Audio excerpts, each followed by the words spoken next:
Let's dive into the ultimate trial at the Awakener's Academy. To test everyone's true strength and rank, the teacher calls them one by one into a special portal. Inside lies a trained demon heart, a beastly organ that absorbs and measures every bit of their energy. It displays their current rank and future potential for the entire academy to witness. Most of them turn out to be low-rank losers. E-rankers, to be exact, some proudly settle for high D-rank potential. But then, the academy's top genius steps up. He is the wealthy heir to the strongest guild, and everyone is dying to see his final score. He struts into the chamber completely confident. He'll become the ultimate sensation and the #1 in school history. He unleashes his power, making the crowd outside go wild. He scores a high D rank with potential to reach S rank one day. His friends are incredibly proud, convinced this cocky guy is a rare talent. One of them even mocks a humble kid named Chen, who is up next, asking if Chen will only bring shame to them. But Chen completely ignores him and steps forward. Watch closely, because this time the demon heart feels pure terror. Chen hasn't even activated a single skill yet. The heart already registers a high D rank, shocking the entire crowd. Then he activates the weakest skill card he devoured from a monster and easily hits C rank. Before they can even process that, he pushes further. He equips a much more powerful class card, sending the demon heart into an absolute panic. The moment he releases his raw power, a massive storm brews in the sky, and the rank indicator glitches out, showing S rank potential. The pitchers are stunned, but this is only the beginning. Moments later, that single S spikes into a triple S, and the system crashes with a massive overload error. Terrified, the instructors rush straight into the testing chamber, only to find the entire room completely demolished. The demon heart is fried, totally dead. Nothing like this has ever happened, leaving them completely clueless. Meanwhile, our boy just casually strolls out of the room. In reality, he devoured the demon heart after accidentally obliterating it with his overwhelming power. So, who is Chen and why is he this strong? He is a regressor who returned from a dark future where demons conquered the world. He was the sole survivor, fighting for years until he finally defeated the Demon King by self-destructing right along with him. But then, following a blinding flash of light, he woke up back in his old dorm room. He is totally confused, thinking he is in the afterlife. But wait, look out the window with him, seeing actual people. Now it clicks. After a moment, he realizes his ultimate wish came true. He has traveled 10 years back in time to his college days. Right then, a strange hologram pops up informing Chen that the integration of his gluttony power is fully complete. Staring out the window, he calculates that he only has 3 years before the first Demon Lord Wrath descends. He remembers all too well that this specific Demon Lord was the catalyst for the entire apocalypse. Wrath is the one who cracks open the gates of hell, allowing the other demon lords to invade the human world one by one. Our hero decides he must locate the exact spot where Wrath will emerge and eliminate him before those gates ever open. Snapping back to reality, Chen focuses on the glowing screen next to him, which now displays his stats in vivid detail. He wonders if this is some sort of game menu or system, since he never had anything like it in his first life. Back then, he only relied on his basic awakened power,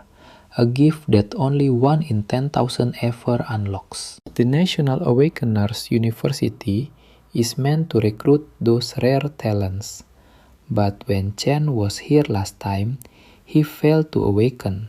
He was so used to getting bullied that he constantly ended up in the infirmary. Suddenly, the system brings up another panel, showing a lightning assassin card that he immediately recognizes as the exact class from his past life. Surprised, the young man wonders if he managed to awaken much earlier this time around. He decides to test it, but before he can even finish changing classes, his roommate and friend Malong walks in. He is an E-rank flower summoner, with a bandaged face checking up on Chen. Fortunately, Malong cannot see the floating screens, meaning Chen is definitely the only one who can interact with them. His friend looks him over, shocked that Chen's wounds are completely healed. He wonders how an unawakened person can recover so much faster than an actual awakener like himself. Our protagonist silently recalls his friend from his previous life. This very roommate managed to awaken back in college, only to become one of the weakest awakeners who met a tragic, brutal end, just 3 days after what descended. Chen smiles warmly as he stares at his old friend. Malong reminds him that the ranking trial is tomorrow, so they both need to prepare. He feels terrible that our boy hasn't awakened yet, but stresses that passing this test is absolutely crucial for graduation. Strolling through the lively streets, Chen casually mentioned how long it's been since he saw so many people, totally creeping his friend out. And that's where we leave it. Chen knows if he stands still, they will all face that same horrific future. So he decides to train like crazy. Stick with me, we are about to watch him level up fast. But there is another major problem. Right now, the only way an awakened can gain experience and level up is by defeating monsters inside the demonic dens. Those dens are fully controlled by the massive builds, leaving weak outsiders like him with basically zero chance of leveling up. Opening his status window, he checks his stats, wondering how he measures up against other awakened and the monsters themselves. The government has classified these awakened ones into ranks from rank E up to class S. Chen knows that most students at the university are stuck at rank E, with only a lucky few reaching rank D.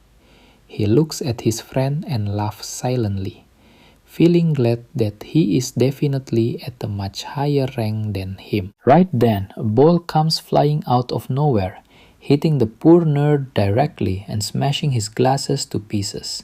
Turns out it is the bully Gong Chun and his goons again, the exact same guys who beat them up yesterday. Chun sneers, asking the nerd why he did not bring him drinks when he already knew who owns this place. Long quickly apologizes and is about to go buy the drinks with his own money. But Chen steps in and stops him, saying that Chun is the one who should apologize. The moment he sees the bully, Chen is instantly dragged back into the painful memories of his past. They used to try to drown him in the sink water, claiming without any remorse that they were only helping him awaken. On that day, they only stopped once Chen finally passed out. Long rushed over to check on him, but when Chun heard Chen mutter something, he returned just to hurt him even more. Back in the present, Chen decides to teach these bullies a lesson.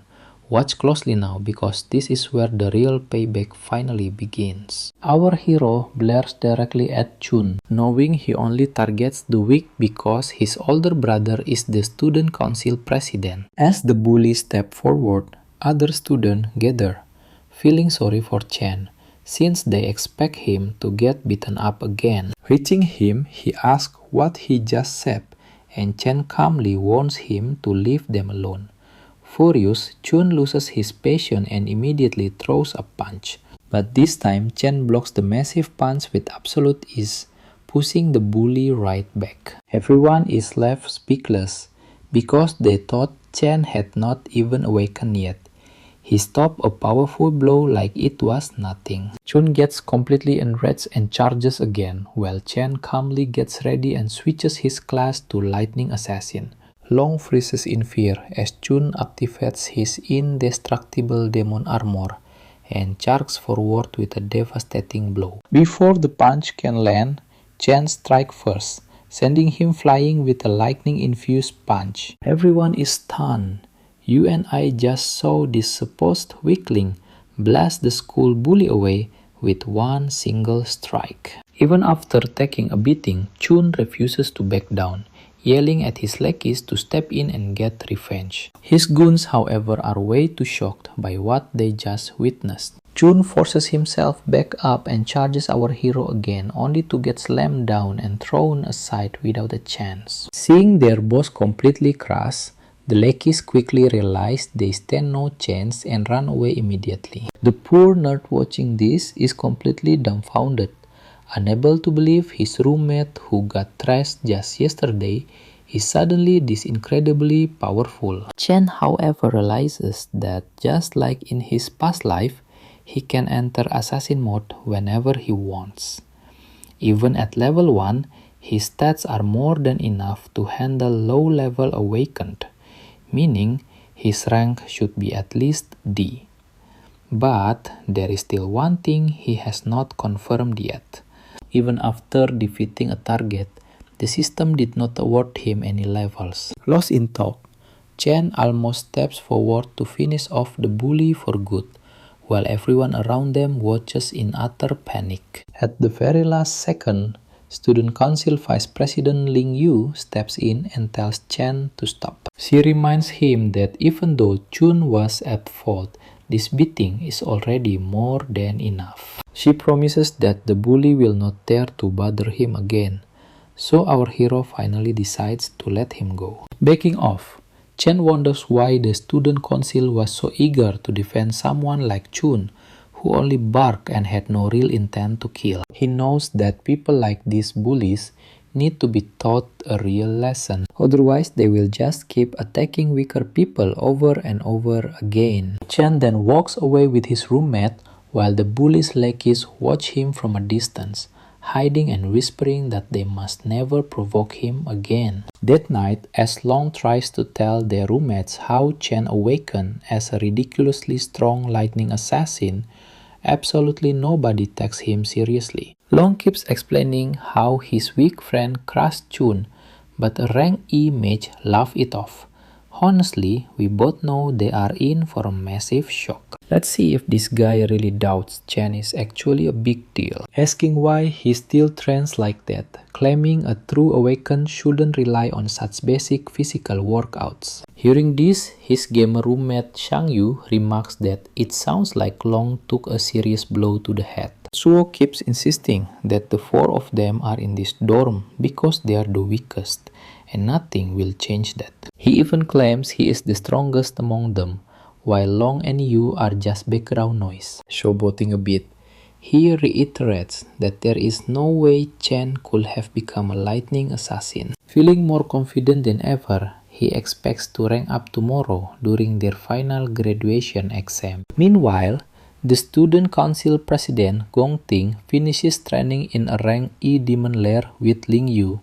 Spotting his little brother still lingering out there, he asks what on earth he is doing. Chun complains that as long as the guy who beat him is still around, he can't even sleep peacefully. He keeps pressuring his brother to avenge his defeat, while Ting calmly assures him that he will handle the mess he made. Later at dinner, the vice president asks Ting about the situation, wondering if the kid is actually as strong as his brother claims. Ling Yu clarifies that there are fewer than 10 ranked D students in the entire academy, and he has already recruited them all into his club. He adds that others don't even have access to demon layers like they do, so an ordinary guy shouldn't stand a chance. Watch closely. Chen is out there running like a madman in the pouring rain. He is aiming to run 20 kilometers, carrying a 100 kilogram backpack,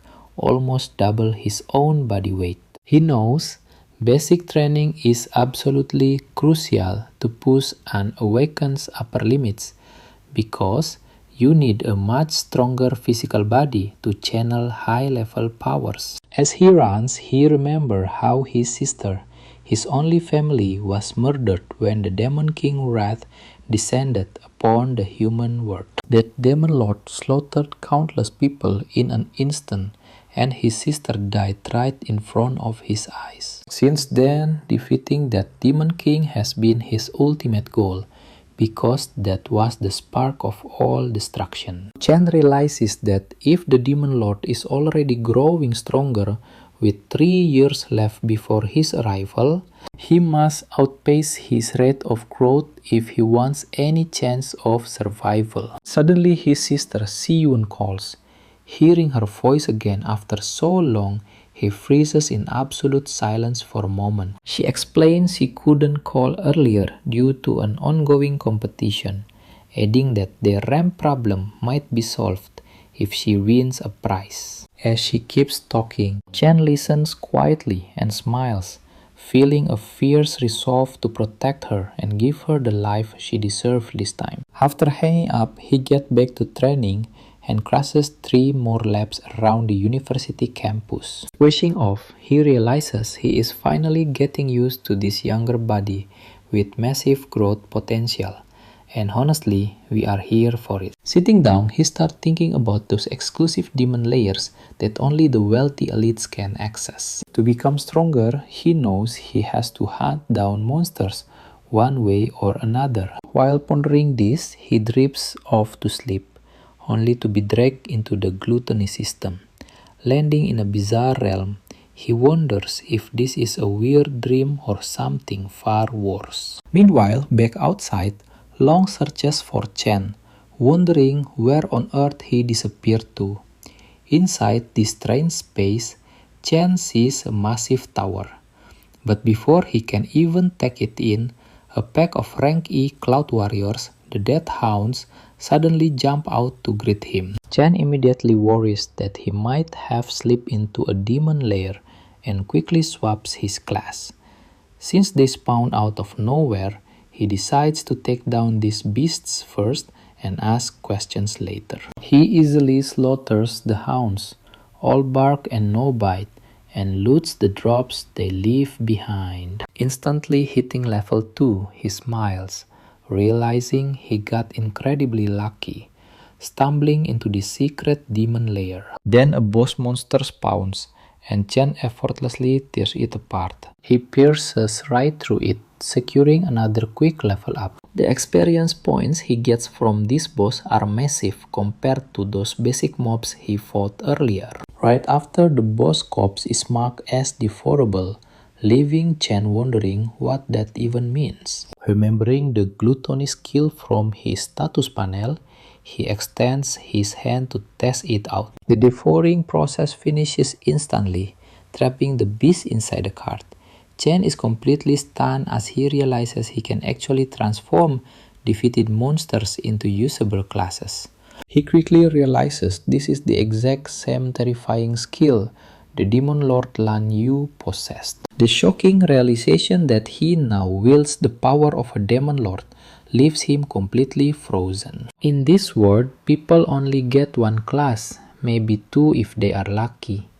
But Chen He can have as many as he wants. He wonders what he did to deserve this godlike power, and what this massive tower actually represents. As these questions will stick around, you and I are stepping into pure chaos, as an intense aura hits Chen, and a double sword-wielding S-rank demon appears, leaving him with zero hope. He knows he is completely outmatched, but he summons a lightning sword to fight back, a massive gamble for his life. And the weirdest part, for some bizarre reason, this terrifying demon actually knows his name. As the minutes tick by, the monster casually trades blows with Chen, treating the entire fight like a sick game.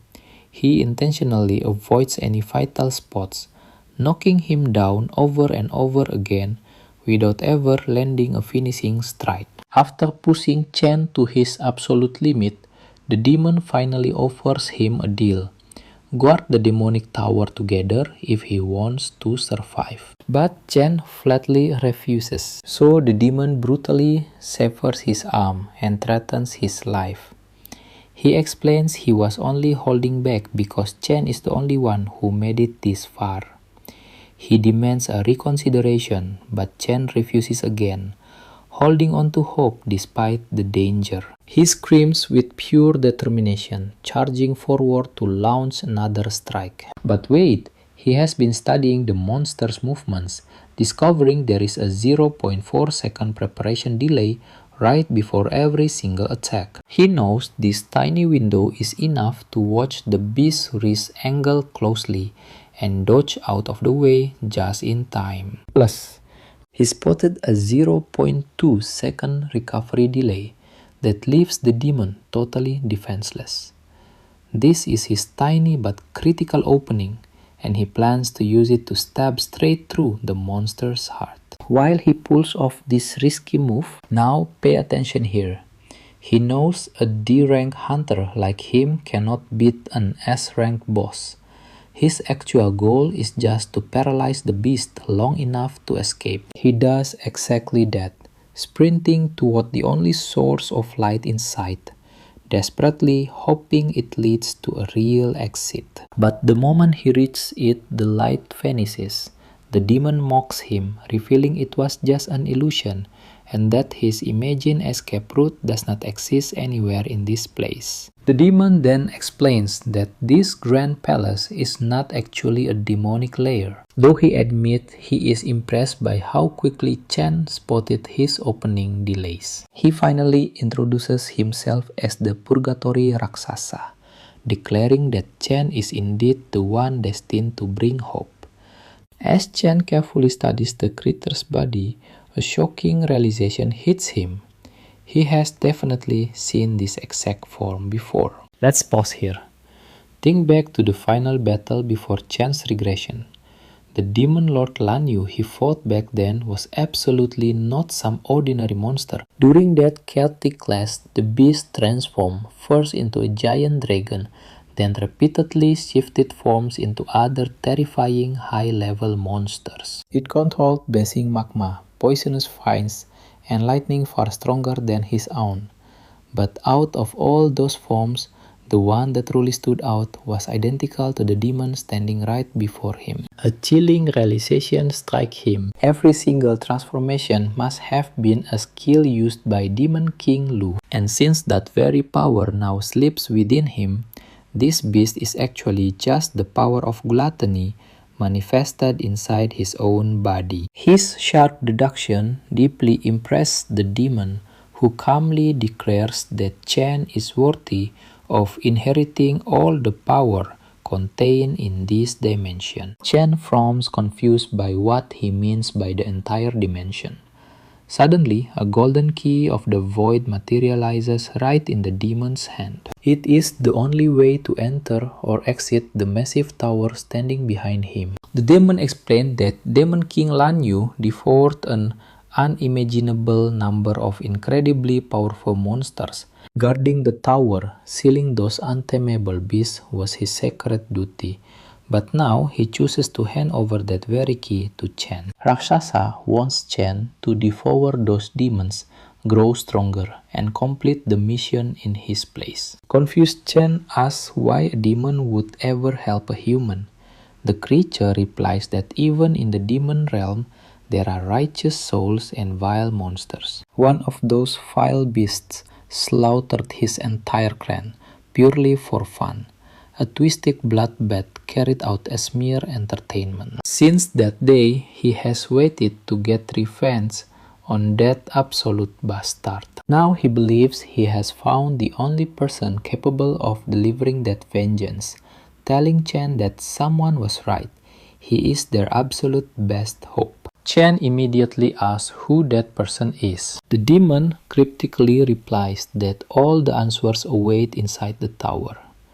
With his final fading breath, he offers Chen every last drop of his remaining energy. In return, the demon tells him he must rise to become the strongest human on the entire planet. It will not be easy to devour every single one of those ferocious beasts lurking inside the tower. Each of those cunning creatures will pose a massive challenge to him, which is the demon's final chilling warning. Only those with an unyielding hunger to grow stronger, deserve the power of the purgatory Raksasa. That is the ultimate drive needed to wipe out every single demon king. With that, his body becomes a flaming energy sphere for Chen to consume, boosting him 8 levels and granting 2 Raka swords. Trust me, you and I need to see what happens next. Let's dive in. Without hesitation, he accepts the quest, swearing to honor the fallen Star Warrior's final wish. Along with massive step boosts, he unlocks gravity control and the insane ability to absorb power from dead humans and demons. The next morning, he slowly opens his eyes, waking up in his dorm room like any normal day. He bolts upright as a loud booming voice suddenly echoes through the room. His roommates are already getting up, shouting at him to hurry if he wants to make it to school on time. Seeing his body completely healed, he wonders if that wild experience was just some crazy dream. But his newly updated stats prove it was all very real. Everything carried over, jumping from level 2 to level 10 overnight. He can't help but wonder what rank he actually is now. His roommate immediately started teasing him, laughing about how someone was shamelessly bragging last night about how cool and powerful he supposedly became. Malong sneaks a glance from across the room, desperately pretending he has absolutely nothing to do with it. Either way, his roommate challenges him to prove himself at the upcoming rank evaluation, which decides who gets to keep the dorm king title. On their way to school, the self-proclaimed king of the dorm proudly lectures his so-called loyal subjects, since every rank has 3 tiers, even though they're all technically rank E commoners. He claims he's still way above the other low-level losers. Strolling around like a proud mid-tier E, he struts because he believes the gap between tiers is massive. Pumped up and cocky, this clown boasts. He feels so ridiculously strong that he definitely went up a level. Now pay attention. A fed-up Malong tells him to stop fooling around and at least reach rank D today. Maybe then the Dome King will finally shut his mouth. They soon arrive at school, where everyone's anxious for the ranking ceremony. Bullies strut in like they own the campus, glaring down anyone who looks their way. Even the Dome King's smug smile instantly vanishes when he spots them looking exactly like his frightened father. But just like him, those tough bullies almost lose their cool too. Suddenly, without warning, they bow respectfully to Big Brother Chen.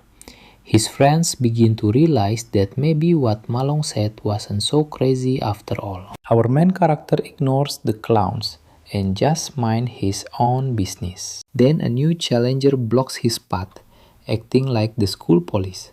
Student council officer Jan gives him a very polite warning. Apparently, the council president sent him personally to discipline the idiot who dared to lay a hand on his beloved little brother. Instantly, all of Chan's friends turn tail and run. They are absolutely terrified of Jan the Muscle, who does all the dirty work for the president. I know what you're thinking. Why is this D-rank monster suddenly targeting our guy and invading Chan's space? The president's loyal lapdog brags that his keen sense of smell lets him gauge anyone's true power. And right now, Chen smells like a weak, pathetic loser. Amused by the insult, our boy fires right back without hesitation. Jan loses his mind at being called a dog, but before a fight breaks out, his master orders him to heal to avoid making a scene. After looking into it, he realizes his little brother was the one who started the fight. Getting beaten to a pulp was simply the consequence of messing with someone way out of his league. Even so, the president glares at him with eyes sharper than daggers. But our hero doesn't even flinch. Right at that moment, a teacher announces that the ranking ceremony has officially begun, instructing everyone to step forward when their names are called. Hearing this, the president coldly commands his dog, "Let's go." He assumes this was a one-time thing, believing Chen won't cause any more trouble after this warning. Watching from above, a curious man asked the vice president why she's personally attending the ceremony today. He wonders if some freshman caught her eye. Smiling softly, she remarks that this year promises to be incredibly interesting. Suddenly, Shangchou is called and the dorm king steps up feeling pretty nervous. The entire vibe changes on the other side. The evaluation happens one by one inside a special demonic layer, where a massive demon heart hooked to cables measures the rank and potential of each awakened by absorbing their energy. Once the awakened unleashes their ultimate power, a signal shoots back to Earth and reveals the final results. The Dorm King's rank is identical to last time, but the instructor gets confused when his potential takes unexpectedly long to load. Ma Long stares intently at the shifting numbers. After a tense wait, his potential is only C, leaving him totally crushed. But trust me, you and I know this is just the beginning. His friends try comforting him. Alright, you and I are about to watch a bunch of underdogs stuck with average C-rank potential, while the student president's bootlicker struts out. He's still sitting at low D rank, but Chen's roommates are already starting to lose all hope of catching up. They've already seen nearly 10 students hit D rank, leaving even the instructors shocked that so many reached it this early. It's rare for students with no real combat experience to pass E rank. Hype up, they call the next student the president, carrying everyone's expectations. Every eye in the room locks onto Gong Ting, a student who's already a guild leader as he takes the stage. Meanwhile, our main character stays totally calm, waiting patiently for his turn. Everyone knows Gong Ting was barely a low D rank 2 years ago.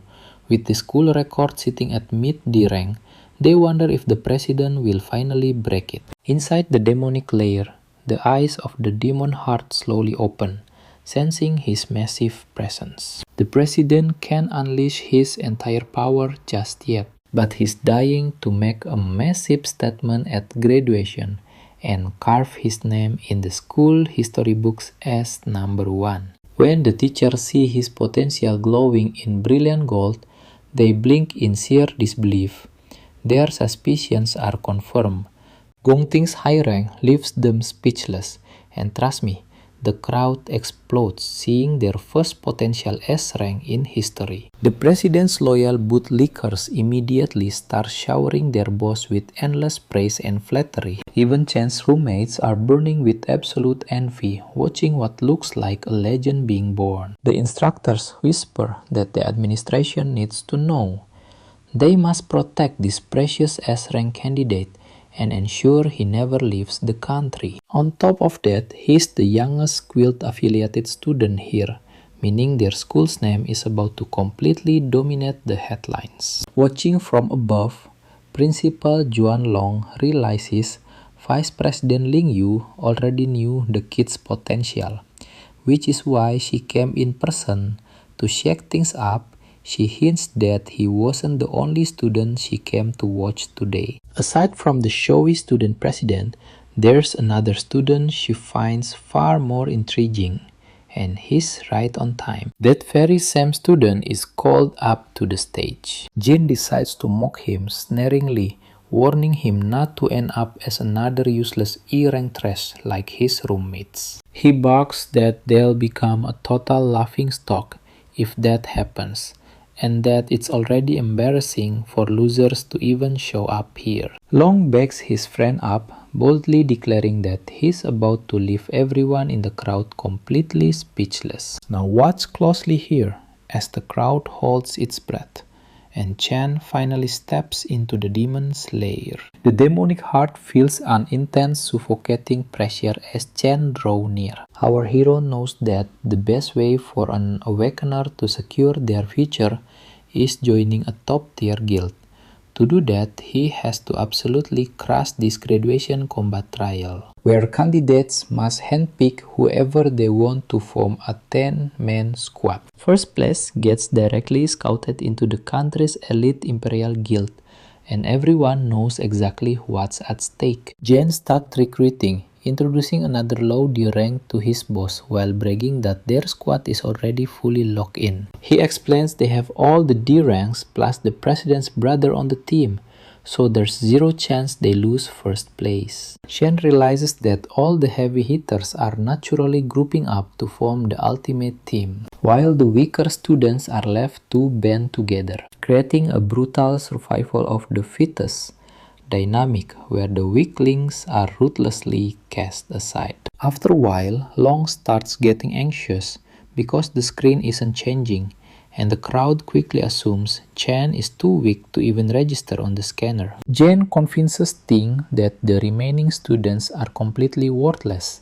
and they should just leave without wasting any more time. But just as they turn to walk away, the screen suddenly flashes displaying a high tier rating that immediately throws the entire hall into absolute chaos. The president and the student council watch in utter disbelief, but then the system detects a bizarre power fluctuation. It turns out Chen is using the system to calibrate how his level 10 best stats translate into his raw physical form. After seeing a D-rank evaluation, he swaps his class to the Dead Underworld King, his weakest Devour class so far. Instantly, his rating jumps from high D to mid C, leaving the crowd jaw drop, while the student council refuse to believe the machine is even working right. Even the researchers start questioning reality, wondering why the numbers keep jumping, suspecting the machine might actually be broken beyond repair.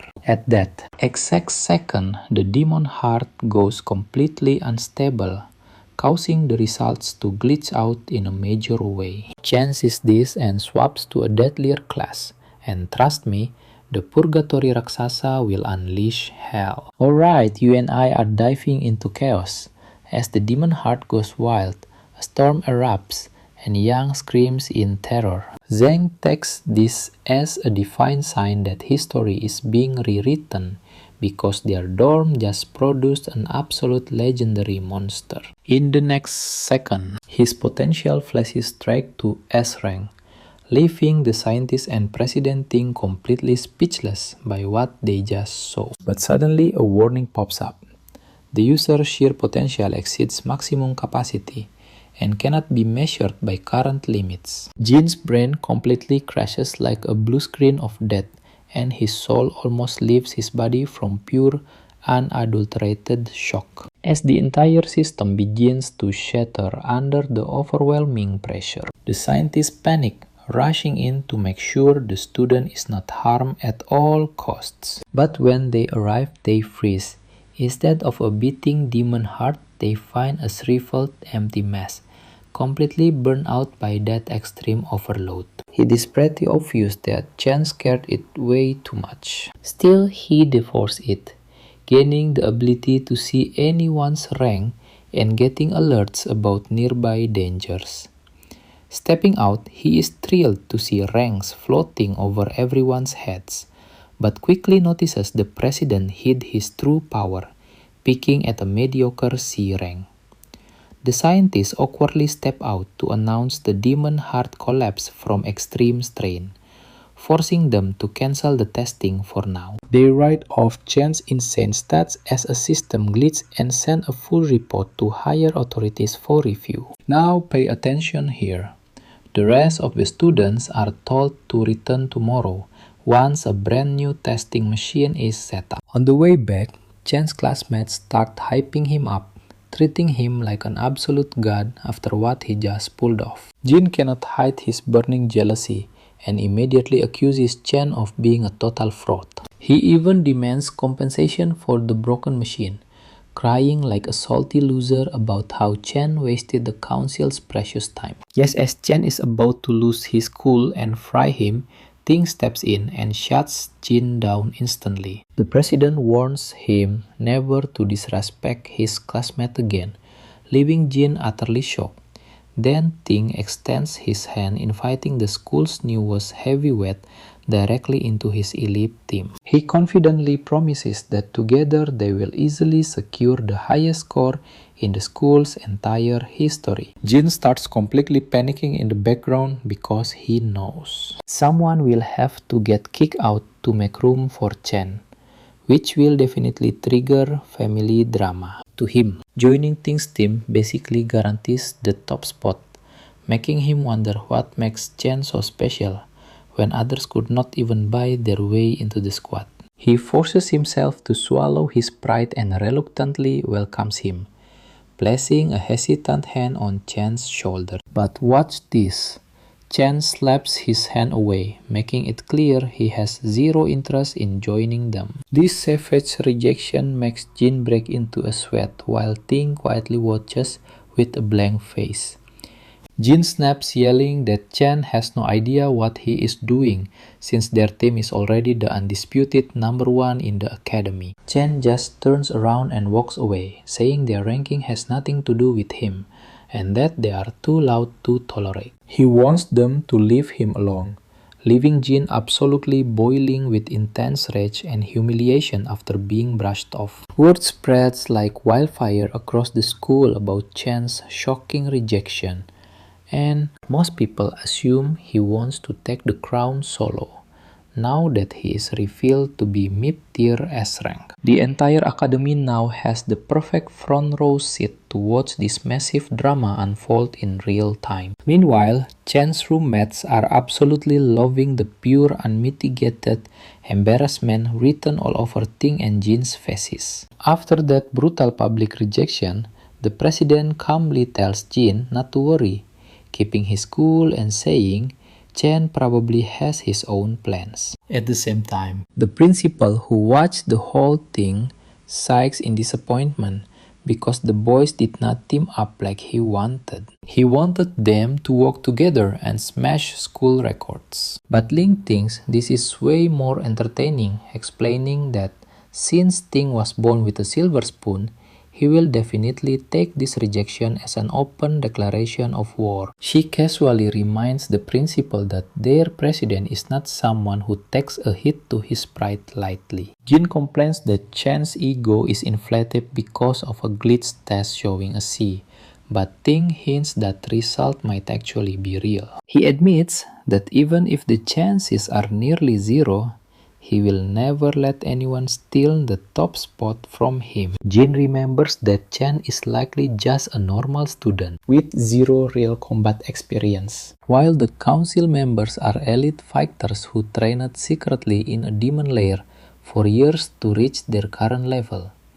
He suggests going to teach Chen a lesson himself for his absolute arrogance. But you and I know Ting is not about to let him be that petty. Let's dive in. Jay immediately realizes his massive blunder and apologizes, but Ting completely cancels karaoke and tells him to fend for himself. She coldly adds that whatever Jay decides to do is none of her concern, and he immediately gets the message. About 10 minutes later, An informant approaches Jin, revealing that Chen already left school under the pretext of heading home for a while. He also explains that Chen skipped lunch completely, making the setup even more perfect for an ambush. Jin sees this as a godsend and gets pumped to ruthlessly crush him in an isolated area with no interruptions. While crossing the street, Chen remembers his past life, where an elite guild was wiped out trying to conquer a demon lair inside Senji territory. They face an unprecedented monster named Furia, who instantly slaughtered the entire high-tier squad without breaking a single sweat. That beast then broke free into the human world, unleashing absolute chaos and massive destruction everywhere. Even though his memory of it is incomplete, Chen is determined to track down that exact dungeon in this current lifetime. To kickstart his master plan, Chen needs a massive amount of cash, so he heads straight to the Mid Trill Monster Trade Center. He remembers that this hub run by the Mid Trill Guild eventually becomes the country's largest loot market in the future. Now keep this in mind. In this world, An awaken's true power is judged by their gear, making these exchanges the ultimate place to buy and sell items. But for Chen, it's just a quick, easy way to grab some fast cash before moving on to his master plans. He walks straight in and tosses a pair of fangs to the broker, who eyes them with deep, suspicious scrutiny. He demands to know how a mere student got his hands on them, and Chen calmly replies, "They were dropped by a monster he killed." The shocked broker mutters that he has never even seen anything like it before. But his assistant steps in to explain they actually belong to E-rank monsters known as Beast Sanin. She points out that records show this can craft an E-rank cloud scepter or be crushed down into powder for various uses. The arrogant broker cuts her off, slamming the fang on the table, while scoffing that an E-rank piece is basically worthless. He starts bragging that this hub is a VIP establishment that exclusively handles high-status awakened hunters with real social standing. He claims they only handle items of D rank or higher, using that cheap excuse to justify why he cannot even recognize trash E-rank loot. In his mind, "You and I both know this guy is just a snob whining about the lack of high-tier clients to help him get promoted."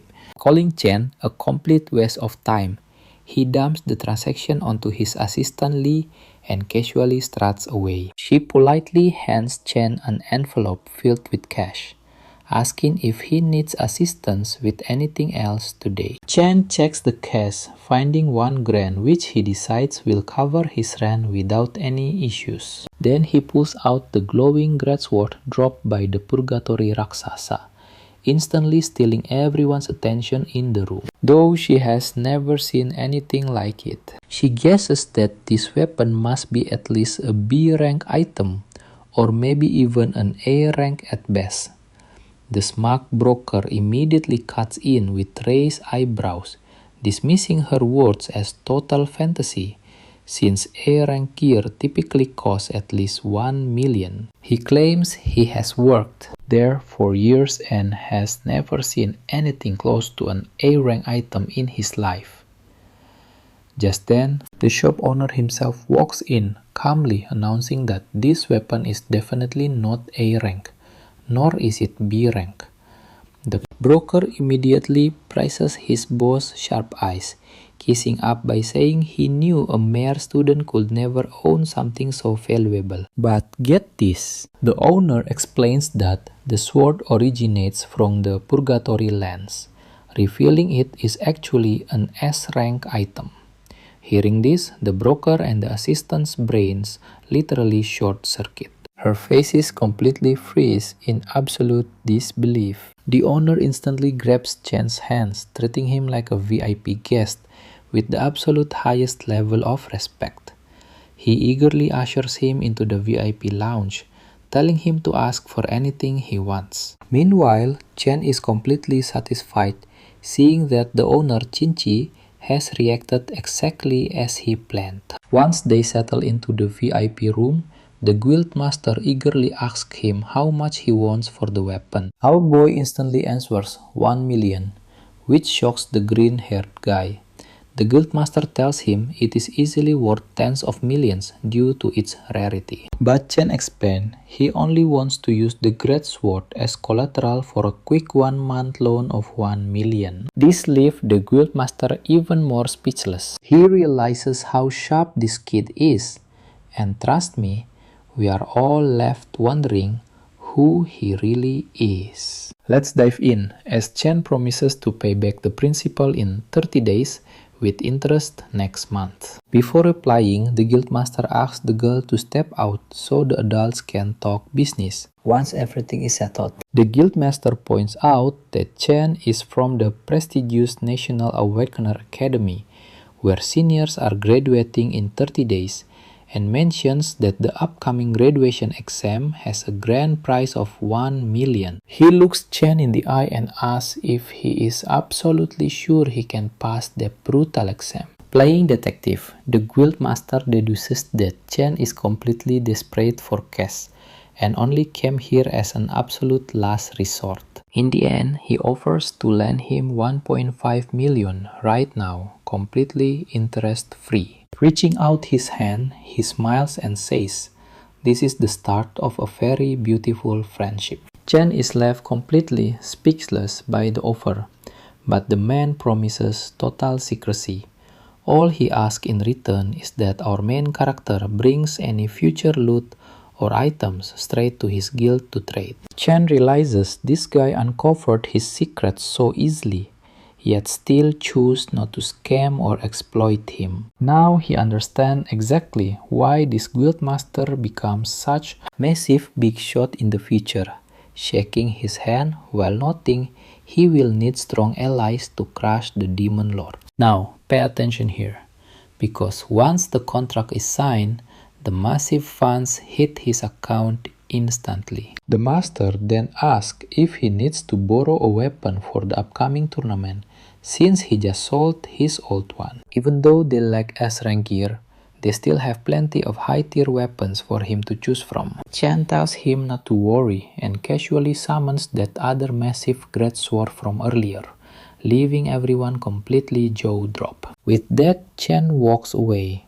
while the boss immediately promotes the pink-haired girl to supervisor for bringing in such a high-level client. Before heading out, Chen suddenly remembers he forgot to buy something and heads back to the main counter.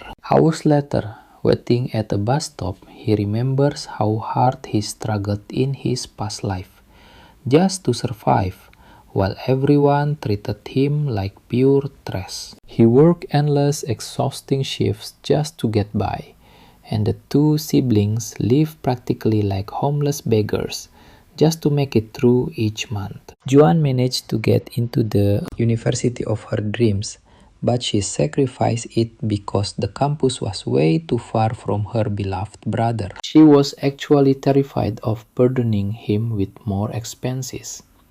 Back in the present, he wonders why she hasn't arrived and looks around. Suddenly, a familiar voice calls him an idiot for looking near the main entrance instead of the exit. Lugging her massive suitcase, she complains that they are broke again because the rent wiped them out. I know what you're thinking, but he completely freezes up.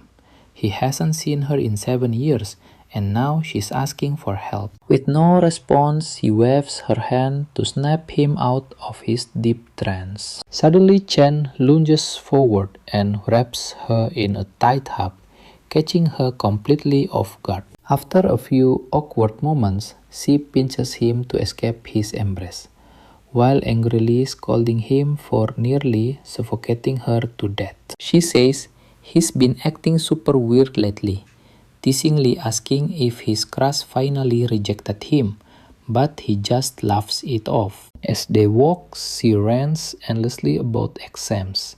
Chen happily listens to every single word, promising himself he won't let anything harm her in this lifetime. Meanwhile, down in a dark alley, dangerous thugs lie in wait. Confirming our hero will pass through, Jiang tells his goons to stay hidden until the target finally appears, so they can ambush him together. Wearing a sinister grin, he vows to brutally punish the guy for what he did. One of the thugs nervously asks if they'll get into serious trouble if this escalates. The cloud assassin replies that he originally wanted to teach him a small lesson, but their recent encounter truly pushed him over the edge. Remembering how Chen humiliated him, he ordered his trashy lackeys to back him up, swearing to teach him a lesson he will never forget. Jin boasts about being the absolute best cloud assassin around, practically drooling as he imagines the terrified face of his helpless victim. Back with our hero,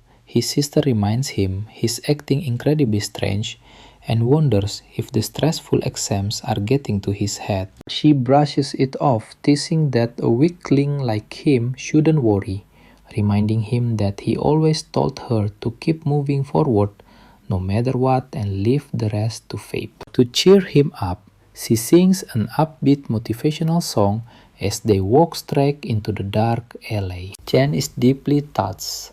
She noticed his shift so easily, but realized she has no idea he awakened godlike powers and is now insanely rich. Hearing his confident reassurance that he is perfectly fine, she playfully wonders if it's just his stubborn male pride talking. Trust me, you and I know, this kid is finally growing into a real man. Meanwhile, alright, you and I are jumping right into a wild street fight. From a distance, one thug tells Jan that a girl is with their target, which gets him hyped since there are no cameras around to catch them. But our main character instantly senses their bad vibes and realizes these are the exact same scumbags from the student council. Pulling out some cheap wireless earbuds, he puts them on his sister and asks her to listen to a song he has been liking lately. She is surprised since he never listens to music, but goes along with it to understand him better. He then turns and glares coldly at the trash slowly walking up. While the music plays in her ears, the battle finally kicks off as the thugs charge forward. Chen instantly switched to his lightning class, remembering it has been 7 years since he lost his only family.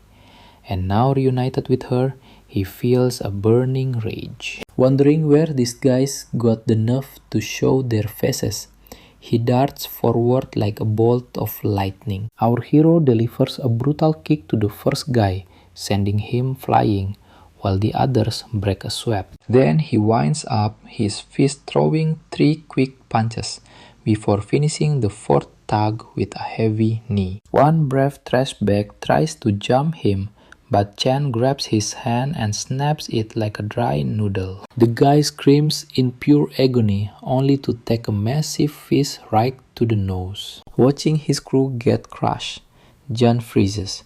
Now pay attention because he is realizing our boy is on a whole different level. Chen does not stop throwing hooks left and right as he presses toward the cloud assassin. Once he reaches him, Jan tries to delude himself thinking he is the strongest killer and cannot lose to a regular student. Our hero brings him back to reality with a devastating punch that sends him flying, but he keeps going. He lunges forward, unleashing a rapid combination of punches that knocks out several of his teeth. The cloud assassin rolls across the ground like a bag of laundry and crashes hard into the wall. Trying to open his eyes, he only sees Chen staring back down at him. Looking down at a completely humiliated Jan, our hero reminds the trash that he already warned him to stay far away from him. Staring straight into his soul, he asks this brainless scum if he cannot even understand basic human speech. Beaten completely beyond recognition, the guy cannot even feel his legs, and half his bones are broken. Realizing he messed with the absolute wrong guy, he barely manages to choke out a pathetic apology. Chen shuts him up, grabbing his throat and pressing a dagger against his face. The leader sees it clearly. There is no hesitation to kill. This is definitely not the aura of a normal student. You have to wonder what kind of hell turned a normal guy into a monster like Chen. With cold malice, he wants him to remember these words if he wants to live.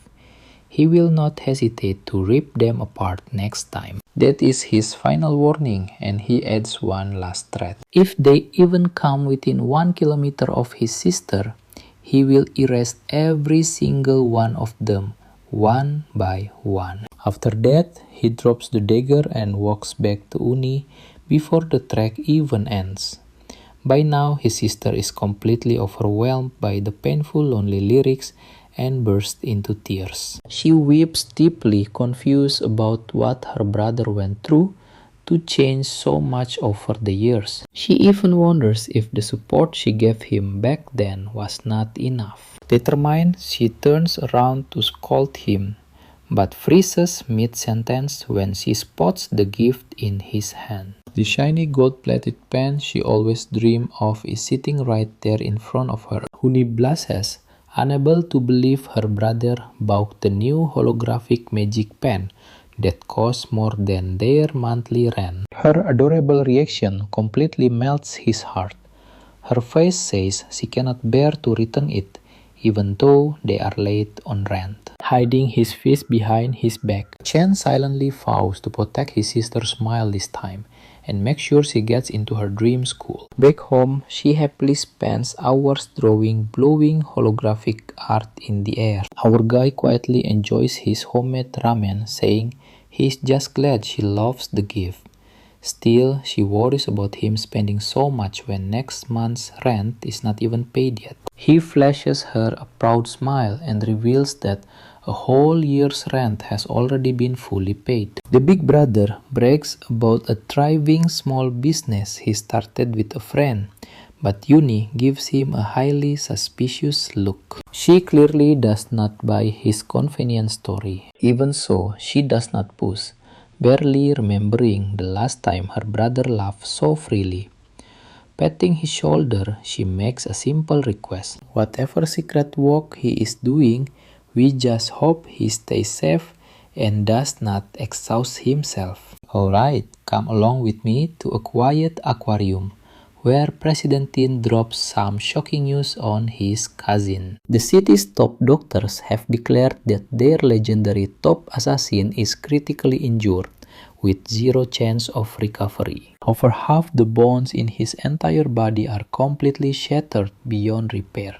And while fighting Chen was already crazy, the horrifying state of his body after their clash is even more shocking.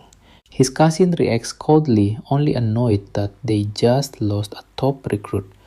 But the equally ruthless president fires back, claiming they will actually perform better without that useless deadweight dragging them down. That is when his uncle, the Academy's employment director, steps in. Gungguan calmly presents his latest report on our main character's recent movements. The detailed investigation into the ranking ceremony chaos is finally in.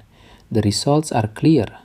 Chen is officially ranked higher than the student council president. This revelation leaves the former star student completely stunned, prompting a serious warning from his elder. His father personally asked an alliance vice president to grade his combat exam, so he must shine brighter than everyone else. But just in case he fails, the director proposes a sneaky backup plan. The green-haired girl, his uncle's favorite niece, will help their team lock down first place.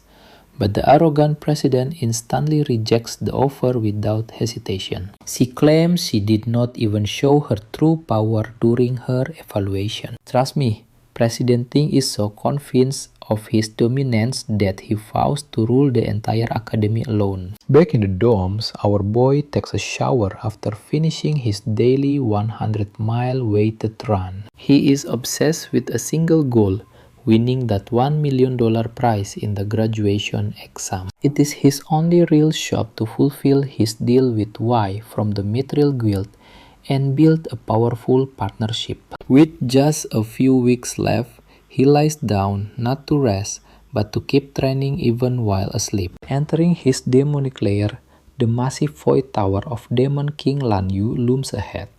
He climbs the long stairs to the entrance without a second thought. His first evaluation with the Gravehound King class reached a decent mid-C rank. But the insane power of his Abyssal Demon class completely broke the system. Even the Demon Heart itself could not properly calculate his mind-blowing potential. The only way left to test his remaining classes becomes obvious. He unlocks the Void Tower, ready to test his raw strength on the live battlefield. Let's see what kind of brutal challenge is waiting for him, because what he sees inside is wild. He is instantly transported to a bizarre dimension, standing on a massive white planet floating in deep space. The moment he takes his very first step, he collapses to his knees, struggling to stand. On this fallen star, gravity is 10 times stronger than Earth, and Chen feels the crushing weight deep in his bones. Behind him, the tower entrance completely vanishes. He realizes he has to destroy the boss to open his way out. So before deadly beast ambush him, he needs to adapt and clear this zone fast. But a nearby phantom lion hunting for its next meal is not about to give him that luxury. Forced to fight, Chen quickly switched to his lightning class. The lion lunges, but he barely dodges, landing a sharp counter-strike on its shoulder. The beast roars in anger, but the attack did not hit a vital spot, doing 0 damage. He quickly realizes his strikes are just as sluggish and inaccurate as his heavy movements. The phantom lion easily pins him down, ready to tear him apart, showing just how perfectly adapted it is to this extreme gravity. He lets the lion bite his arm for a split second, then instantly swaps back to his abyssal demon class. The switch trades away some speed for a massive boost in raw strength and defense, crucial stats for a brutal brawl like this. This sudden shift slams the aggressive beast straight to the ground, instantly turning the tide of battle. The Purgatory Rakshasa's gravity manipulation is incredibly useful here. On a planet with 10 Gs of gravity, a triple multiplier hits with insane force. The lion lets out a desperate roar, but Chen shows 0 mercy and crushes it deep into the planet's crust. As he collapses to catch his breath, Gula pops up with a notification showing off his well-deserved class level up. We learn that every single class possesses its own star rating. The star count determines how much his stats boost upon shifting, and Purgatory Rakshasa has the highest rating of any class in his arsenal. Despite this advantage, believe me. Alright, you and I are diving right into a crazy fight where our main character barely survives a battle against a B-rank phantom lion.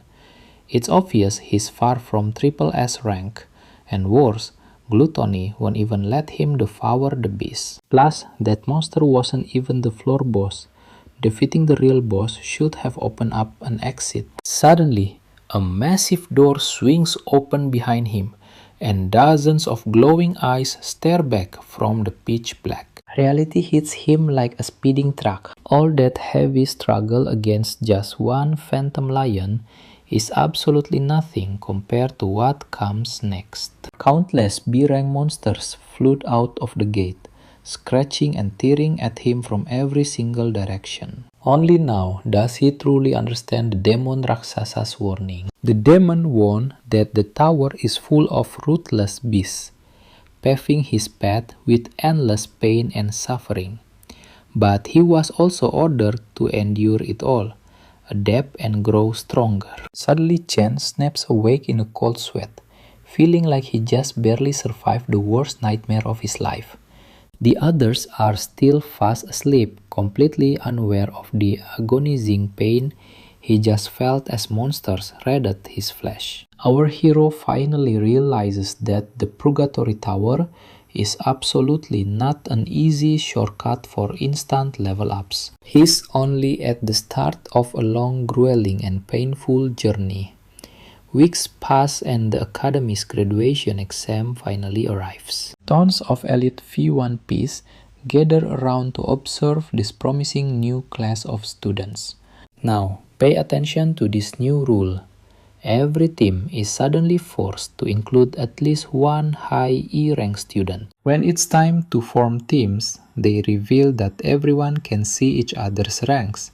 This lets them quickly decide who to recruit. They list everyone from highest to lowest rank, but Malong spots something fishy right away. Even Chen is shocked to see his name dead last. Every eye in the room turns to him.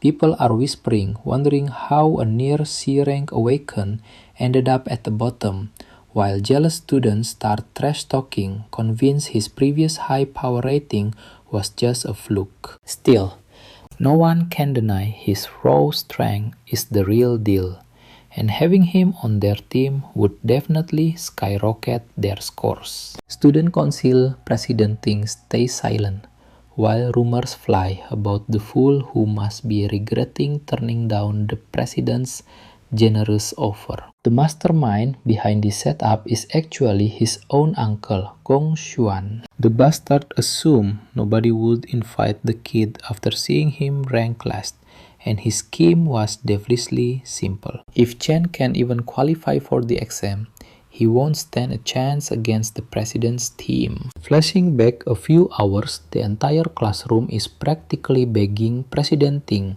to let them join his squad. They desperately try to suck up to him, but Chun cuts them off flatly, stating they only have room for one more. And here's the sad reality you and I saw coming. Every other student forms a team, leaving the weakest dorm completely isolated. Long mentions they ask absolutely everyone, but nobody wants in. Since they only have 4 members, they are disqualified from the graduation exam. He complains that it's highly suspicious how Chen's score was rigged to the absolute bottom, leaving them completely unable to participate. Since the rules require at least 1 high E rank, it looks like their group was targeted on purpose. This graduation test is their only shot to showcase their skills and get recruited by top-tier guilds. For the exam, team size directly determines the number of monsters they face. So, numbers don't give you any real advantage. That's why nobody wants the weak guys, they are just that way. To make matters worse, the 3 lowest ranked students share the same dorm and are completely shunned. Just then, another student calls out to Suo, telling him they only need 1 more teammate. The guy tries to manipulate him, saying he surely wouldn't risk failing the exam by teaming up with weaklings. Chen realizes that if things keep going like this, they will be left out and won't even get to compete. However, their dorm leader rejects the offer, declaring he will never abandon his brothers. This infuriates the other group, but he shuts them down with harsh truth. Never underestimate anyone. Looking at the official registry, Long announced that almost everyone has a team. They are still short by 1 member, but nobody will join. Meanwhile, our boy looks over at the director and notices the man shares a last name with the student council president. Seeing these underhanded tactics, Chen wonders if Gong Xuan actually considers him that much of a threat. Refusing to lose hope, he proudly declares his participation and sparks his lightning ability to life. Since everyone is showing their hostility so openly, he decides there is no reason to hold back anymore. Charging up his aura like an absolute pro, he steps forward, leaving the school officials utterly stunned by this sudden explosion of power. Even his classmates start questioning what is happening, and you and I are about to see him exploit a very special school tradition. Alright, you and I are about to see how this academy forces students to challenge anyone at any moment. It seems arrogant, but it is how you show strength and earn real respect. In situations like this, most people would not even agree to fight at all. But he knows the student council president will not back down.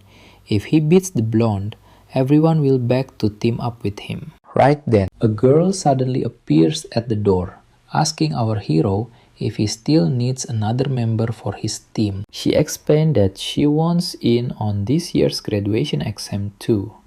The vice president adds that back in middle school she reached rank D, so she will not let him down. His roommates are completely losing their minds, wondering how on earth he got such a gorgeous girl on his side. Chong and Ting look on in pure confusion while the principal literally almost chokes on his cup of water. The other students start whispering, wondering why a foreign exchange student would ever join the absolute lowest ranked team for this test. Nobody actually knows who she is, but rumors are flying that she comes from the Holy Kingdom. The principal is about to completely lose his cool, snapping that exchange students are strictly forbidden from joining the school's graduation exam. He adds that Ling never took any ranking exams here or verified her status, which breaks every single rule. Suddenly, the headmaster shows up and confirms that the principal is absolutely right. Gongxuan nearly has a heart attack seeing the old man, but the headmaster asks why Ling wants to take the exam if she is only staying here for a short time. Now pay attention here.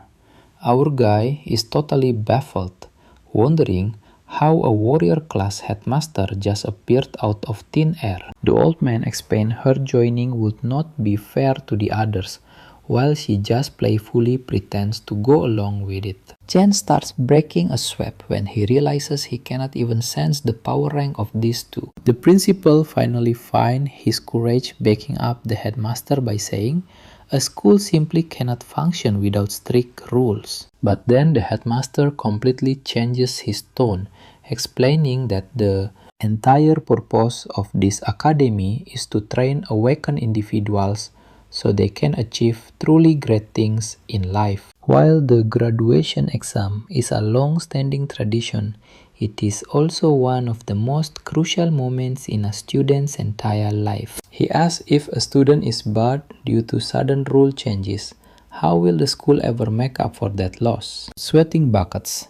The principal starts panicking, wondering if they have finally figured out his little scheme. I know what you're thinking. Is the headmaster protecting the kid? Realizing he can win, the principal quickly backs down. He tells himself that since the strongest students already form a team, they should still crush the exam easily. He bows deeply to the headmaster and apologizes, admitting they totally overlook how their system might rob some student of a chance to grow. So the principal officially announced that even the lowest ranked groups and teams with under 5 members can join the tournament for fairness. The 4 roommates finally secure their team and celebrate, absolutely thrilled that they can now enter the graduation exam. Sitting in the back, the headmaster whispers to Ling that she seems a little too interested in this game. On one side of the exam, the student council president leads a squad of the absolute strongest players, while on the other, Chen heads the 3 weakest underdogs. This leaves the old man very curious about which dungeon cave they will choose and their final score. The official announced that all captains can now select their demon cave, but his tablet suddenly beeps, shocking him because one leader has already locked in their choice. Everyone completely loses their minds when they see the exact dungeon Chen selected.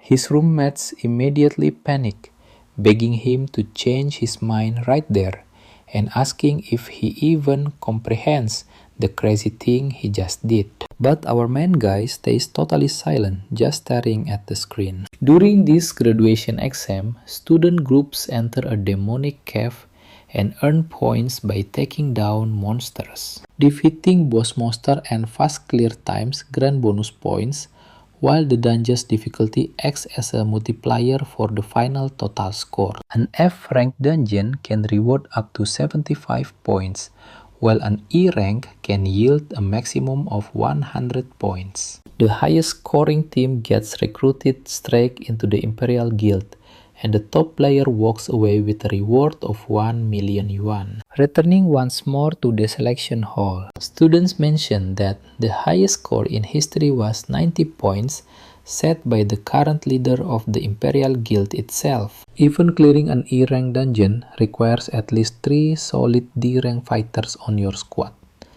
This year, Ting's team might actually shatter that record. Trust me, you're going to want to see this. The screen buzzes, revealing someone just picked a D-rank cave.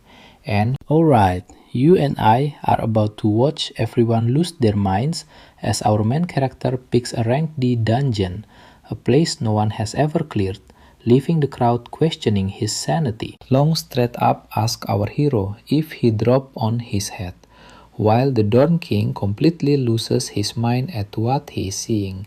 The nerd tries desperately to talk some sense into Chin, but our guy reveals he has thought this through. Then the system chimes again, as the student council president also locks in the rank D cave.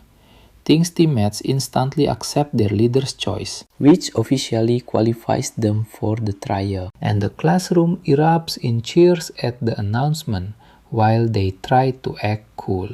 The blunt goth girl mocks our main character for acting tough, assuming he is just begging for attention. The bad guy snaps that weak teammates will drag him down, destroying the squad.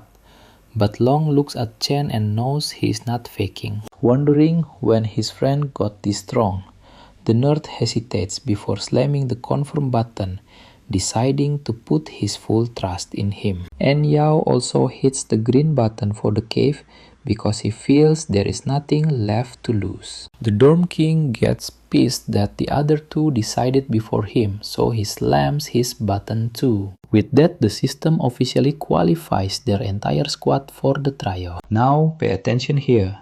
Chen apologizes to his crew, revealing he chose this deadly dungeon to claim the absolute top score. He knows he is dragging them into his dream, but promises they will reach the very top together. Hearing this, the president snaps up and declares the #1 spot belongs to him alone, while Chen turns to face him head-on. Ting unleashes an intimidating aura, warning that only one student can reign supreme in this school. Watching from the back, Lin is shocked.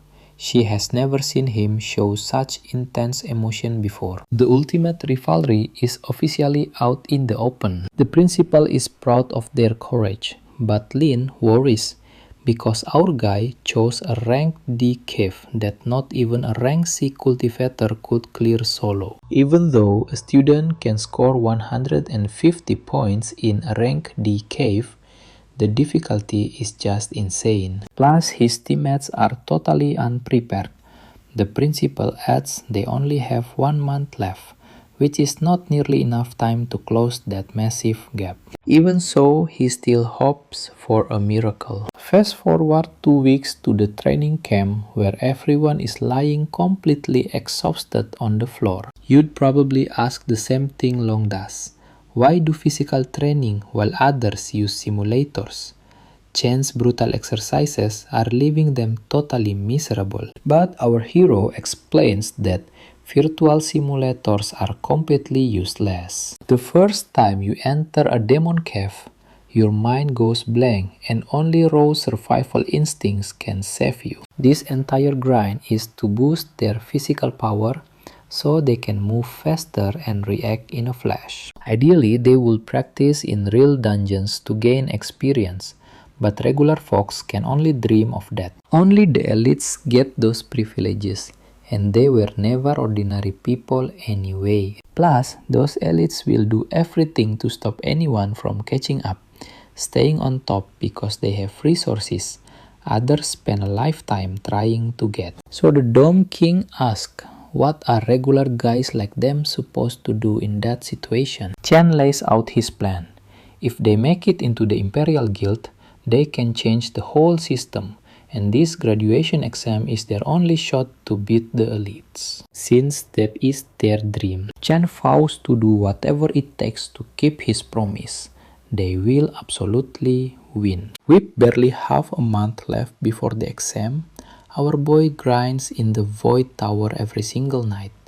Taking down those Shadow Lions is brutal, but he refuses to back down, no matter how hard they beat him. 5 days before the big exam, his squad is training hard, but our main character is on a whole different level. His insane routine makes the Hashira training arc look like a basic warm-up. With only 2 days left, his rival is not slacking either. But Chen is evolving rapidly, confidently fighting a pack of shadow lions under bone-crushing gravity. With blood dripping down his face, he has never looked more ready to take the crown. On the day of the exam, a drone hovers as the guides lead them and our boys arrive in ultra-sleek matching uniforms. Once the system syncs to their wristbands, the graduation exam officially kicks off. Meanwhile, the academy principal steps up to warmly greet Gonglin. And trust me, this sharp-looking man is actually Ting's father, and the legendary co-founder of the Imperial Guild. Alright, you and I are about to watch the students stare in shock as the Imperial Guild co-leader eyes him like some exotic animal. Curiosity explodes when they see the co-founder and the principal greeting a super sleek luxury white limo. Out steps Carl Cavendish, a red-haired gentleman looking completely calm and collected. Everyone freezes, because that is the vice president of the World Guild Alliance. A powerhouse like him never visits a rundown neighborhood like this. Inside the VIP lounge, the principal tells their guests that 23 teams are tackling F-rank demon dance. A few choose E-rank and only 2 teams dare to go for the dangerous D-rank dungeons. Hearing this, the Alliance Secretary, Sigrid, is genuinely shocked that these kids would make such a reckless move. Usually, even experienced D-rank teams prep heavily for a D-grade layer. She openly wonders if the academy actually cares about student safety. Hearing her concern, the principal calmly explains that the kids know exactly what they sign up for. Awakened rookies with zero real combat experience struggle against basic F-rank monsters.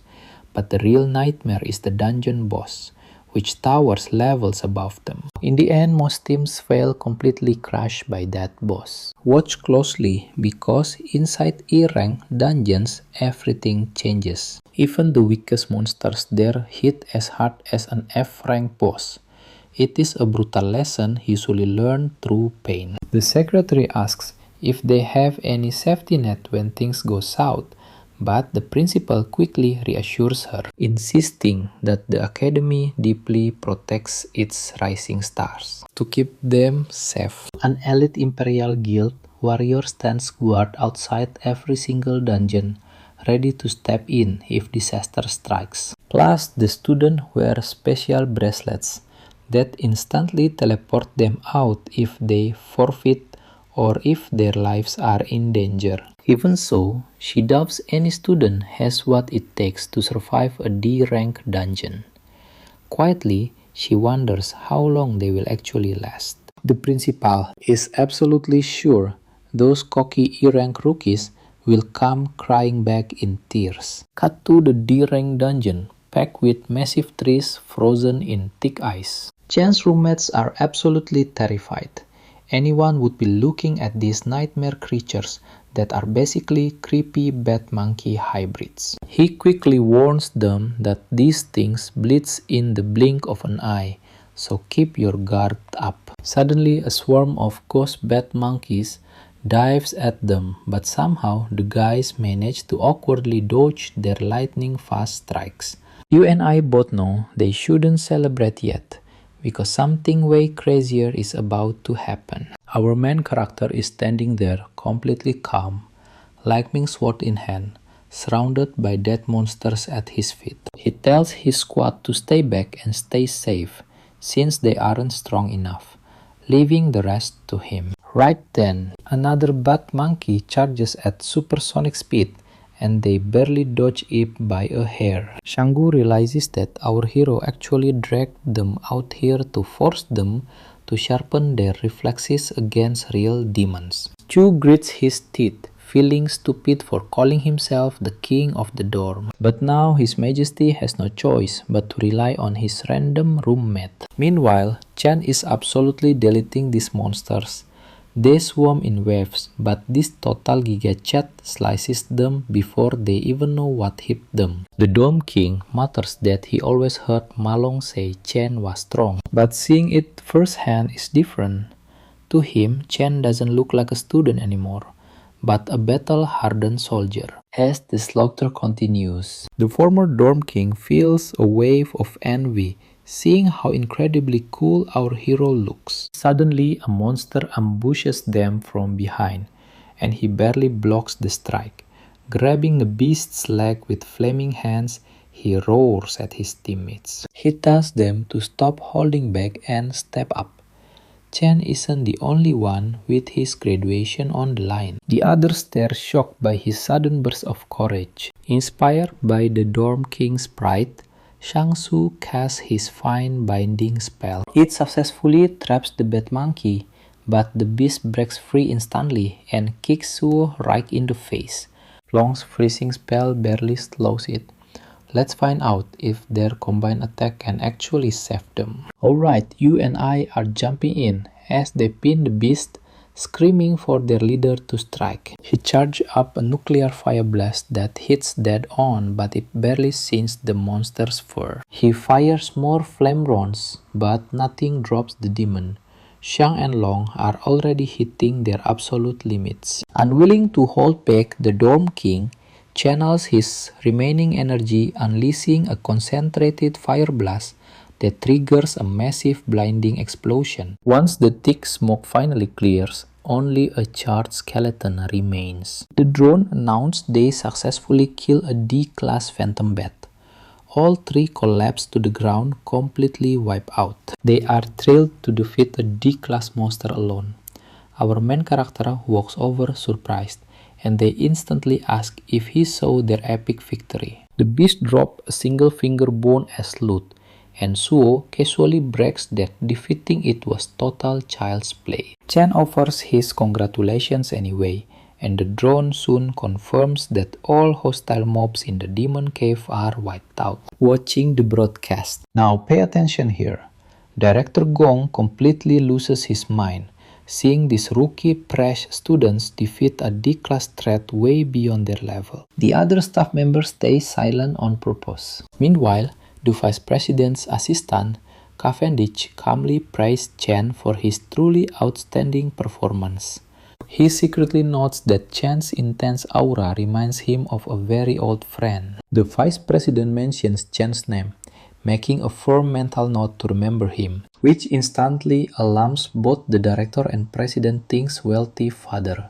The director quickly shifts attention to the student council team in the other D-class cave to keep the spotlight off Chen. He points out the student council team has already reached the mid-section, prompting praise for their professional level coordination and execution. This amused President Carl, who remarks that the sheer quality of this year's graduates looks exceptionally strong compared to previous classes. Director Gong quietly adds that the real battle is just starting and the best part has yet to be shown. Deep inside the D-rank toxic fine cave, the president's group is ambushed by toxic miasma mushroom monsters popping up from everywhere. A girl plucks her guitar to cast a decay elegia, while Star Mage binds the mushrooms with stellar attraction for a coordinated strike. She calls out to her leader, and the president charges with his sword drawn, ready to finish them in style. With one swift stride, the mushrooms burst as the president unleashes his precise, blazing celestial slash. His teammates realize these exam monsters are identical to the ones they faced during their recent practice drills. Thanks to that familiarity, the group clears the room with zero pressure or difficulty. They figured the graduation exam was rigged in their favor, since having elite backing makes the path ahead much smoother. Full of confidence, they start celebrating early, convinced they will take the top spot without any real challenge. And yeah, I know what you're thinking. How did these rookies actually survive long enough to face the final Cloud Forest boss? In the middle of a frozen wasteland, they spot a massive phantom ape, calmly enjoying its meal. The Dome King breaks a sweat, just imagining the beast's raw power, knowing one single slap would send him straight to the afterlife. As if on cue, the giant creature slowly locks its eyes on the weakest member of the group. Malon completely panics, and his terrified scream triggers the beast, which lunges at them in a massive scary leap. The terrified boys turn and run for their absolute lives. Meanwhile, Chen charges without hesitation, leaping straight at its giant face with a brutal kick and chaining relentless strikes in mid-air. He finishes the fight by shredding the beast into absolute mincemeat. That wild display leaves his crew completely speechless.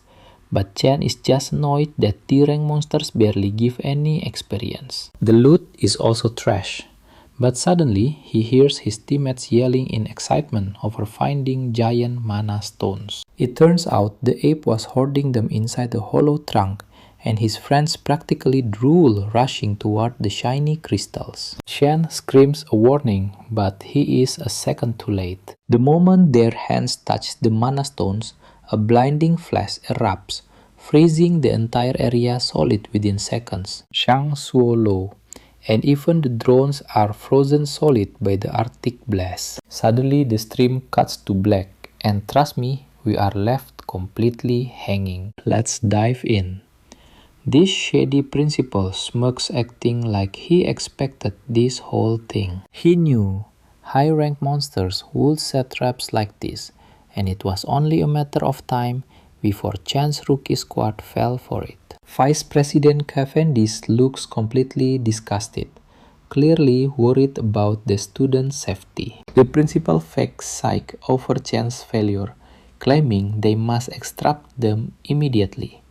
But the rector isn't buying it at all. He argues they aren't in immediate danger, since those bracelets trigger if vitals drop, and nobody has even thought of quitting yet. He believes only the participants themselves should have the right to decide when to call it quits. Back in the dungeon, Malong shivers from the biting cold. Out of everyone, he is the only one unfrozen, thanks to his class's high ice resistance. Suddenly, a bone-chilling laugh echoes as an icy skeletal monster appears, staring right through his soul with zero mercy. He recognizes it as the dungeon boss, remembering its terrifying entry from the monster guide. He quickly realized this thing is actually a cloud mage, effortlessly wielding both offensive and defensive skills while manipulating ice and snow with ease. He also recalls that this creature, now pay attention, this cruel beast which loves torturing its prey, is known as the Bone King. Realizing the ice bomb was nothing but a trap, he turns around and runs like hell to save his own skin. Long knows damn well he can fight a C-rank dungeon boss alone, but he still rushes back to free Chen anyway. But a brutal ice attack pierces his leg before he can even reach him. The Bone King laughs at his misery as his bracelet starts beeping wildly. With his leg completely impaled, the system offers a forfeit, but Long refuses, trying desperately to tow Chen before losing their only hope. Just then, another ice spike drives through his arm, stopping him from freeing Chen. Despite his desperate struggle, the Bone King enjoys watching him writhe in agonizing pain. His bracelet sounds another severe damage alert as his arm is pierced and his heart rate spikes to dangerous levels. It wants him to quit again, but the boy suddenly flashes back to his past. He remembers running away from trouble his entire life, a bad habit that always left him lagging behind. He remembers how people ignored, humiliated, and mocked him, even though he and his friends worked so hard to get here. Think he's done for. Think again. He gathers his remaining strength, stands up, and finally frees Chen. He stands tall, just as the Bone King unleashes a relentless barrage of icicles straight at him. Just as the attack is about to strike, he roars, and Chen's eyes snap open. At that exact second, the ice block shatters, and Chen lunges forward, grabbing Long and escaping danger in one swift motion. This sudden escape completely catches the Bone King off guard, and Long realizes Chen broke that frozen prison all on his own. The warrior thanks Long for the help and immediately asks about his injuries, clearly worried. Long replies that the bleeding has stopped for now, so he will survive without much trouble. He tells Chen the monster is a cloud-type C-rank boss known as the Bone King, and warns him it's highly dangerous in battle. He adds they must avoid getting frozen again at all costs if they want even a slight chance of surviving this fight. They turn around to see the Bone King charging a massive cluster of ice shards turning it into a giant glacial attack ready to fire. Long is stunned to realize that the monster is about to drop a massive ice bomb on them, and instantly it explodes, covering everything in a blinding white mist. The creature starts laughing, but stops dead when he sees both of them still standing after that devastating blast. Chen switches his class to the Doomflame King and activates a Frosty Cloud Warrior form, giving him total immunity to cold damage. This transformation also boosts all his resistances in freezing environments, turning the battlefield into his own home turf. The Bone King shrieks in horror, and even Long is left completely confused, seeing his friend who was supposed to be a lightning assassin become a cloud warrior. He wonders if Chen is one of those rare genius capable of awakening two different classes at the same time without limits. Chen simply apologizes for misjudging the situation earlier, admitting his mistake dragged his friends into a highly dangerous battle. So, he switches his class again to an abyssal spawn. He draws his Purgatory Warrior sword ready to face the Bone King. Trust me, you won't want to miss what comes next. Alright, you and I are starting with a jaw-dropping reaction right here. Normally, awakened ones get just one class to master, but there is an incredibly rare chance of someone holding two classes at the exact same time. Those dual class users are so rare, you can count them on one hand, and that exclusive power makes them absolute treasures for any major guild. But that is not even what left him completely speechless. He looked closer and realized that Chen was not using one or two, but three entirely different classes. Plus, every single one of those classes is on a whole different level. In his Abyss Spawn form, Chen's stats shoot up at a crazy rate, and his overwhelming physical strength launches him off the ground like a rocket. He charged straight at the boss with explosive momentum, and that cocky smirk instantly vanishes under the boy's killer aura. With one clean strike, he slices the bony bastard like butter, reaching level 17 while securing a rare loot drop in the process. Staring at the shattered bones, his friend is still in shock that he just one-shotted a rank C dungeon boss.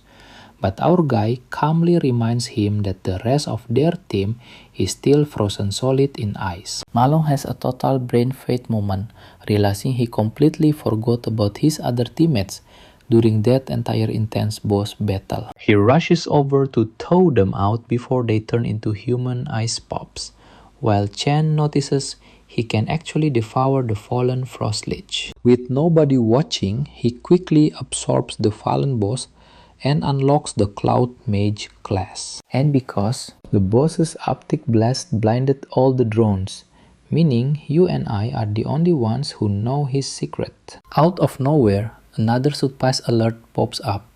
His Lightning Assassin class just leveled up, letting him add a star to boost one of his stats. Cut to the rank D dungeon, Loom Cave, where the Student Council President's team is getting absolutely wrecked. No matter how hard they strike, the rank D boss is way too tough for these amateur rookies. The mage trying to hold it with chains is right on the edge of collapsing, and the lightning archer's arrows feel more like light massage than actual damage.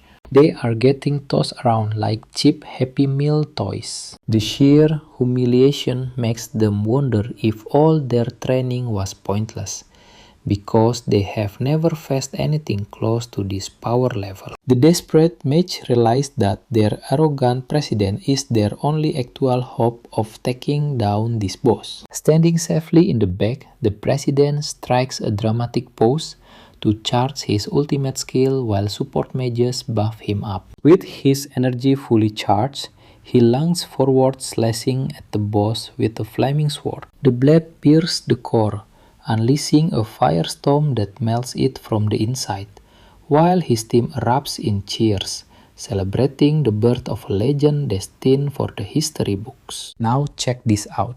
The announcement drone declares they cleared a rank D dungeon in just over 30 minutes, leaving them completely convinced that nobody can beat their top spot. So they march out of the dungeon, eager to see their names sitting right at the top of the leaderboard. Soon they are walking past crowds of defeated students who gave up and teleported out early. Most of them look deeply traumatized, still haunted by the terrifying monsters they just faced for the very first time. And the president's annoying lackey happens to spot our main guy and his squad resting off to the side. Just one look at their exhausted faces makes it obvious to him they must have failed the second they step inside. The smug lackey struts over mocking Chen for failing halfway through after acting so incredibly tough and brave earlier. The loyal dog keeps barking, but his master quickly shuts him up as the vice president of the alliance approaches. The stylish man slowly claps, congratulating the young students on their spectacular performance. As he draws near, the president tries to act cool, while his followers are practically shaking with excitement to meet a top-tier powerhouse. President Ting confidently extends his hand to offer a respectful handshake, but Cavendish completely ignores him, walking right past without even glancing his way. Suffering that public embarrassment, the president's pride totally shatters.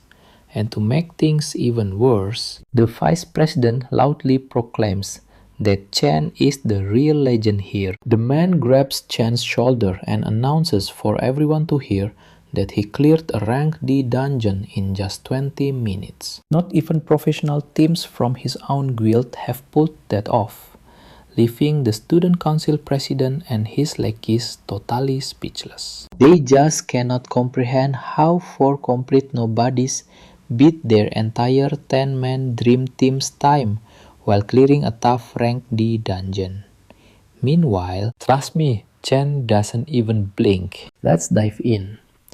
Praise from the nation's strongest man means absolutely nothing to him. Still, he can't help but wonder why such a massive powerhouse show up to this academy in person. Either way, Carl Cavendish calmly notes he will remember Chen's name before turning back to Gongin, the host of this event. But first, the vice president casually mentioned that his own son has talent too, a pretty lazy compliment that leaves a sour taste for both father and son. With that said, he announces it's time to leave. The principal quickly steps in to calm things down. Now watch closely.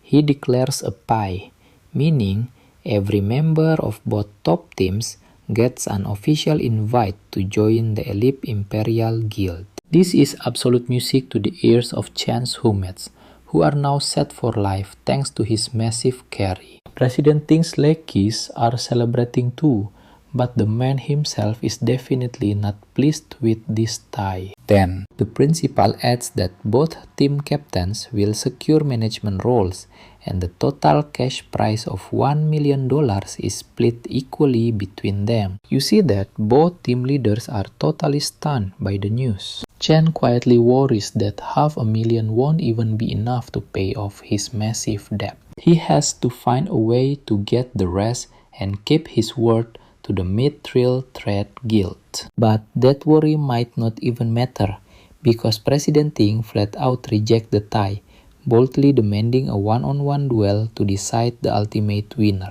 Only one can stand at the top. This sudden challenge is so shocking it grabs the attention of both the principal and the vice president. Panicked by his nephew's reckless move, the principal desperately tries to talk him into just accepting the current results.